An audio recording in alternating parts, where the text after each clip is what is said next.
you trying to garden in a teeny tiny space? Well, vertical growing might just be your new best friend. So today I'm back at the allotment and we're going to be using some guttering to build vertical planters for strawberries and salads.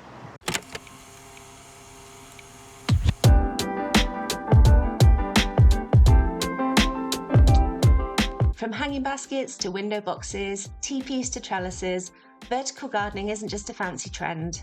It's a brilliant way to grow more in less space. Whether you've got a balcony, a small patch, or just a fence that's looking a bit bare, there's an option for you. For this project, we're first going to need some guttering. I'm using two 2-metre lengths of black square guttering. I chose square because it's got deeper sides. We've also got the fixings, so the end caps and the brackets for the guttering. I've got two 2x2 pieces of timber here, which are going to act as our posts, and some spikes, which will help keep the fence posts stable. We're going to start by drilling some holes in the guttering. Now I know it's counterintuitive to drill holes in guttering, as that's definitely not what it's for, but your plants are going to need drainage. Then we're going to pop the spikes on the end of the posts and tighten up the bolts. This may be overkill, as the posts aren't going to be holding up any huge weight, but we are on quite a windy site and I don't want them blowing over. And now possibly my favourite part, whack your posts into the ground with a blooming Gert mallet. Go on, give it some welly. With your posts sufficiently stuck in the ground, it's time to add the guttering. So let's attach the brackets. Handy people of YouTube, hear my prayer. How on earth do you attach these brackets? Because I could not get my drill in the gap.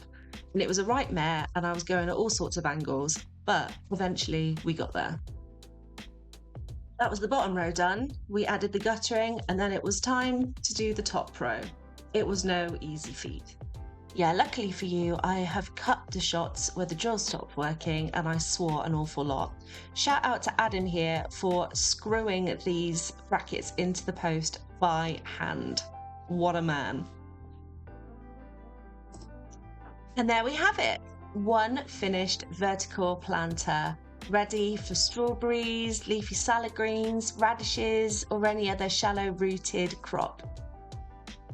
As you can see, there is quite a lot of growing space here. I reckon I could get maybe 10 strawberry plants along the top and quite a few salad greens along the bottom. So if this works well, I think I'll probably build a few more.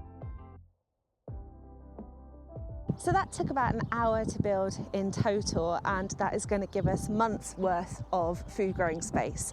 So my plan for this is to put strawberries in the top and salads or leafy greens in the bottom because they need less light. Now that's going to be beneficial for a few reasons. Firstly, slugs love strawberries and salads. So by keeping them off the ground, the slugs are less likely to be able to get them and give them a nibble. Additionally, as you can see, we're surrounded by grass, and as part of our responsibilities as plot holders, we do need to keep the edges trimmed. So by keeping them up off the ground, and I've deliberately put them slightly inwards, when we mow or trim the grass, our food isn't going to get covered in bits of grass. So are you already using vertical gardening methods in your garden to grow fruit, veg or flowers? If so, I would love to know, and I would love to know what method you are using. Also, if you're not, please tell me if you think you might try out the guttering system. I'll let you know how it goes as we move along the next few months. If you want to see how we get on, make sure you are subscribed to this channel, and if you like this sort of content, give it a cheeky thumbs up so that I know that it's resonating with you and I can keep making videos like this. And that's it from me this week, so thanks again for tuning in and I'll see you next time. Bye!